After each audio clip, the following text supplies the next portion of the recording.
Good morning students. आज हम English reader में लेसन 15 स्टार्ट करेंगे। द वन आई जाइंट, एक आँख वाला जाइंट यानी कि ह्यूमन बीइंग में ही बड़े साइज़ का एक विशाल काय शरीर का जो मनुष्य होता है, जो एक उसे दानव के रूप में हम बोल सकते हैं। तो एक लेसन है आपका एक आँख वाला दानव। You have perhaps read about the Trojan War in earlier books. आपने ट्रोजन वार के बारे में शायद ही पहले कभी बुक्स में पढ़ा होगा। Among the many famous Greek warriors who took part in the war against Troy, बहुत सारे ग्रीक योद्धाओं ने, फेमस ग्रीक योद्धाओं ने इस वार में ट्रॉय के अगेंस्ट में पार्ट लिया था। Was the one general named Ulysses, उनमें से एक था Ulysses. After rescuing Helen all the Greek soldiers left Troy, Helen को बचाने के बाद सभी ग्रीक सोल्जर्स ने ट्रॉय को छोड़ दिया। Ulysses to left for homeland for his homeland, Ulysses ने भी अपना होमलैंड यानी कि जो उसकी मातृभूमि थी उसने उसे भी छोड़ दिया।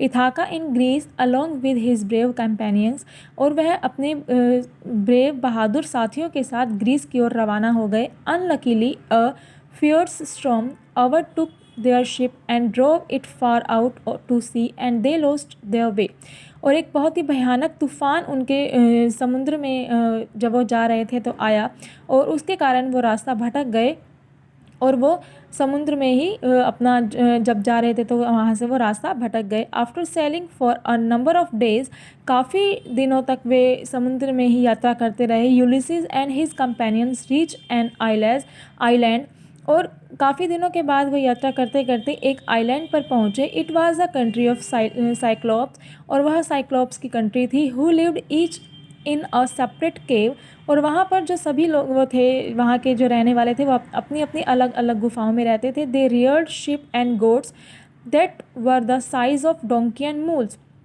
और वे जो थे जो उन गुफाओं में रहते थे वो सभी शिप्स और गोट्स को पालते थे, और जो वो साइज़ में थे वो डोंकी और मूल्स यानी कि जो गधे और खच्चर के जितने साइज़ की थी वो बड़ी बड़ी थी।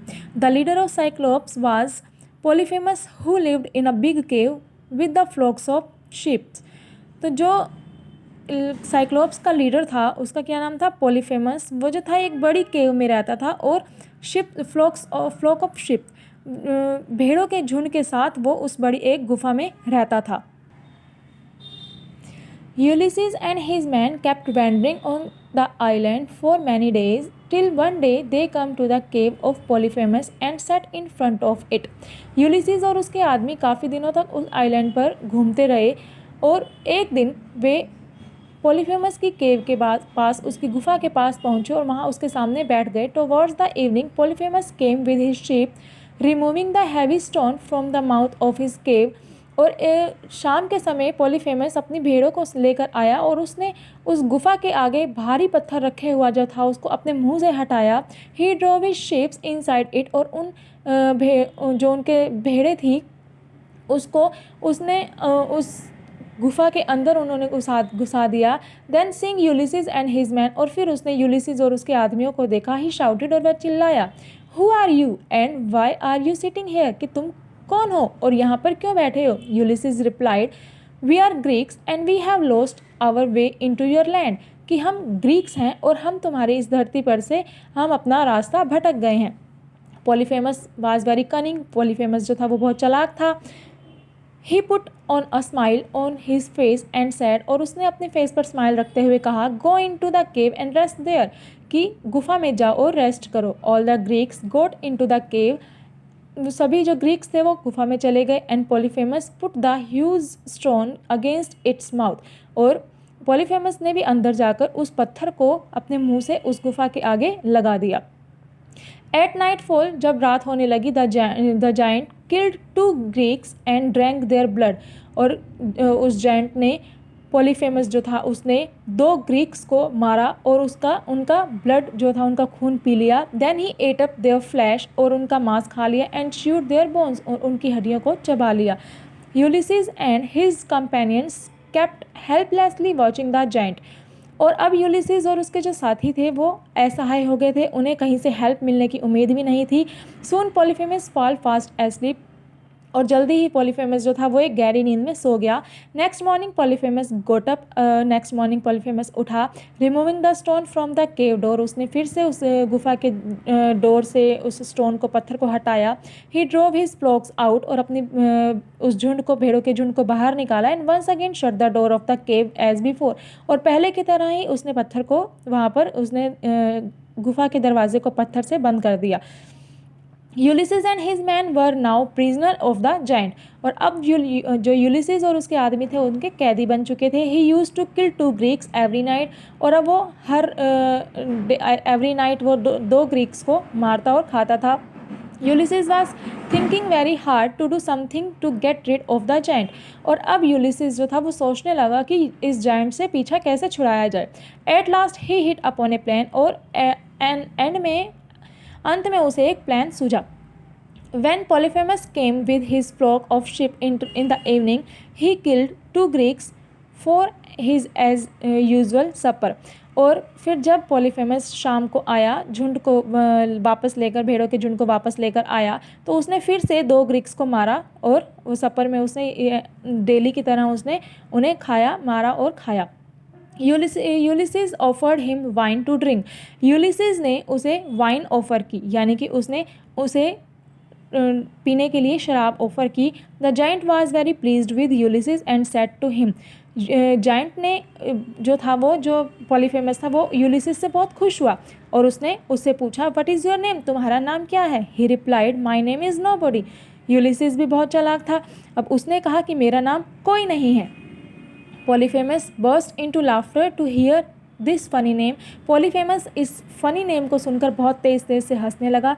ही सेड, वेल मिस्टर नोबडी, उसने कहा कि मिस्टर कोई नहीं, you are very good man, तुम बहुत अच्छे आदमी हो। I shall eat you last of all, मैं तुम्हें सबसे लास्ट में खाऊंगा। In a short time Polyphemus fast asleep and began to snore heavily, और थोड़े ही समय में पॉलीफेमस गहरी नींद में सो गया और तेज से खराटे लेने लगा। Ulysses took a burning splinter out of the fire and thrust it, Ulysses ने एक वहाँ पर जो गुफा में एक उन्होंने आग लगा रखी थी, उस फायर में से उसने एक लकड़ी की उठाई, उसने चिंगारी को, और उसने यूलिसिस ने उस जायंट की आई पर उस चिंगारी को लगा दिया। पॉलीफेमस स्क्रीम्ड इन पेन, और पॉलीफेमस जो था वो दर्द से चिल्लाने लगा। Hearing his screams other giants came out of their caves, और उसकी चिल्लाहट को सुनकर जो आसपास की गुफाओं के जो जायंट्स थे वो सभी बाहर आए। दे शाउटेड, और वे पूछने लगे चिल्लाकर, हु इज़ हर्टिंग यू, कि किसने तुम्हें हर्ट किया। पॉलीफेमस शाउटेड बैक, पॉलीफेमस ने वापस उन्हें आंसर दिया, नोबडी इज़ हर्टिंग मी, उन्होंने कहा कोई नहीं ने मुझे हर्ट किया।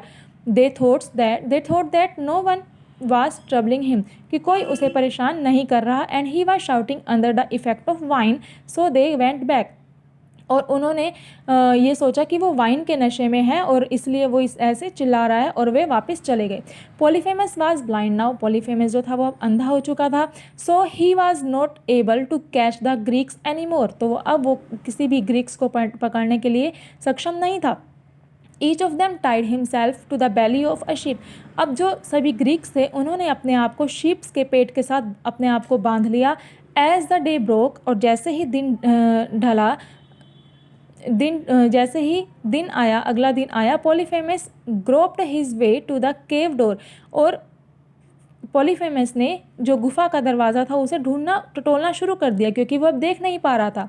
ही removed the stone from its mouth and sat there, और उसने उस स्टोन को, जो बड़ा पत्थर रखा हुआ था, उसे अपने मुंह से वहाँ से हटाया और वहाँ बैठ गया। His ships went out one by one, और उन शिप्स को वो बाहर एक एक करके बाहर निकालने लगा। He moved his hand on the back of each animal so that the Greeks might not escape out, और वो एक एक करके उन एनिमल्स को बाहर निकालता गया, और वो ये देख रहा था, उन्हें हाथ लगा रहा था उनके बैक पर, उनकी पीठ पर, कि हाँ ये एनिमल ही है ना, कोई ग्रीक्स तो उनमें से बाहर नहीं जा रहा। Little did he know that the Greeks were getting out the cave along with the animals, क्योंकि उसे थोड़ा लग रहा था कि जो ग्रीक्स हैं वो इसके साथ साथ लग के गुफा से बाहर जा सकते हैं। लेकिन जो ग्रीक्स थे, यूलिसिस के जो आदमी थे, उन्होंने अपने आप को उनके साथ साथ बांध लिया था और एक साइड में कि वो उसे पता भी ना चले। Ulysses and his companions came to the sea shore where their ship was standing. और इस तरह से यूलिसिस और उसके आदमी उस केव से बाहर निकल के आए और जहाँ पर समुद्र के किनारे उनकी शिप्स खड़ी थी, जहाज़ खड़े थे, वो वहाँ पर आए और वहाँ खड़े हुए they boarded it and sailed for their homeland. इस तरह से वो अपने जहाज़ पर सवार हो गए और अपने होमलैंड की तरफ रवाना हुए।